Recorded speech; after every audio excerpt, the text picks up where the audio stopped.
မြင်တွေ့နေရတာတော့ဂျစ်ထော်လာကြီးတီတွန်ထားတဲ့ဂျစ်ကို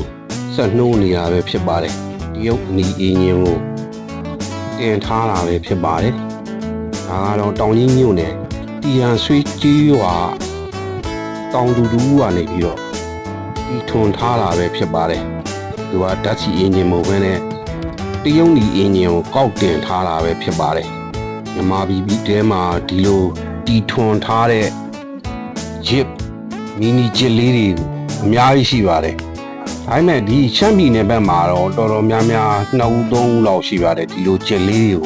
ဆိုင်ငယ်အင်ဂျင်နဲ့ထွန်လာတဲ့ဂျစ်လေးတွေလည်းရှိပါတယ်ဒါကတော့တရုတ်နီအင်ဂျင်နဲ့တီထွန်ထားတဲ့ဂျစ်ပဲဖြစ်ပါတယ်တရုတ်နီအင်ဂျင်နဲ့တီထွန်ထားတဲ့ဂျစ်ကိုမမြင်ဘူးတဲ့မိတ်ဆွေတို့အတွက်ဘ ഹു တုဒအနေဖြင့်တင်ဆက်ပေးလိုက်ရခြင်းဖြစ်ပါတယ်